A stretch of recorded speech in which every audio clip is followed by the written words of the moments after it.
এই সামনে তাকাও।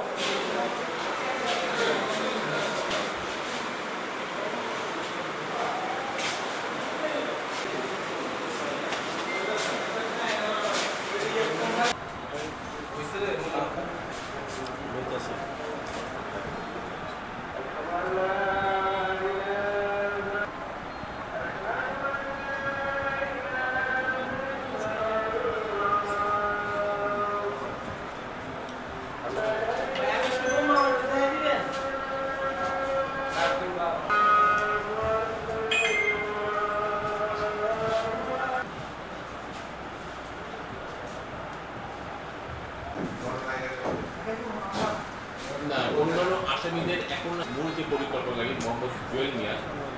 যার এই বন্দর থানায় একটি বাচ্চাদের পোশাক তৈরির একটি কারখানা ছিল, এই ব্যবসা সংক্রান্তে এই জুয়েল মিয়ার সাথে আমাদের ভিকটিম আলমগীর হোসেন এবং তার ছেলে মুন্নার সঙ্গে তার একটি টাকা পয়সার লেনদেন ছিল। এই আসামি মোহাম্মদ জুয়েল মিয়া আলমগীর এবং মুন্নার কাছ থেকে বেশ কিছু টাকা ধার নিয়েছিল ব্যবসা সংক্রান্তে। এই টাকার সংক্রান্তে আলমগীর এবং মুন্নার সঙ্গে জুয়েল মিয়ার একটি বিরোধ চলে আসছিল। এই সংক্রান্তে আলমগীর হোসেন এবং মুন্না এই আসামি জুয়েল মিয়ার একটি মোটরসাইকেল ঘটনার 7-8 দিন আগে আটকে রাখে তার পাওনা টাকার জন্য, এবং গত 3/10/2025 তারিখে এই সংক্রান্তে অপর আসামি পারভেজের গ্যারেজে একটি সালিস বৈঠকের বসে। সেখানে আমাদের ভিকটিম আলমগীর হোসেন না যাওয়ার কারণে আসামি জুয়েল মিয়ার নির্দেশে এজার নামীয় আসামিরা ভিকটিম আলমগীরকে তার বাসা থেকে ধরে নিয়ে আসে, ধরে নিয়ে আসে, এবং সেখানে আলমগীর হোসেন এই তার পাওনা টাকা ফেরত দেওয়ার কথা বললে সেখানে কথা কাটাকাটির পর্যায়ে এই আসামি জুয়েল মিয়ার নির্দেশে এজার নামীয় অন্যান্য আসামিরা আলমগীরকে দেশীয় অস্ত্রশস্ত্র দ্বারা আঘাত করে পূর্ব পরিকল্পনা অনুযায়ী আঘাত করে তাকে আঘাত করে এবং মুমূর্ষু অবস্থায় আলমগীরকে ওই দিনে ঢাকা মেডিকেল কলেজ হাসপাতালে নিয়ে যাওয়ার পরে পরদিন শনিবার ঢাকা মেডিকেল কলেজ হাসপাতালে আলমগীর হোসেন মৃত্যুবরণ করে। আলমগীর হোসেন মৃত্যুবরণ করার পরে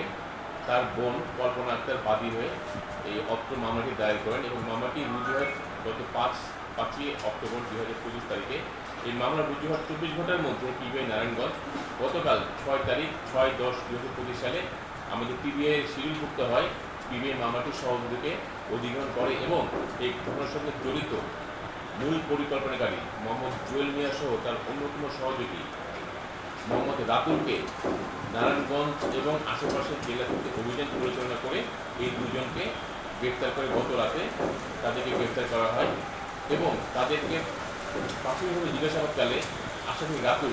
আসামি রাতুল জানায় যে এই আলমগীর হত্যাকাণ্ডের সঙ্গে মোহাম্মদ জুয়েল মিয়া হচ্ছে মূল পরিকল্পনাকারী। জুয়েল মিয়ার পরিকল্পনা এবং নির্দেশে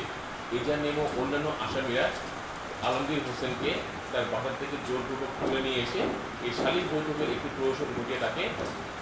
দেশীয় অস্ত্র দ্বারা আঘাত করে এবং এই হত্যার উদ্দেশ্যে তাকে আঘাত করা হয়।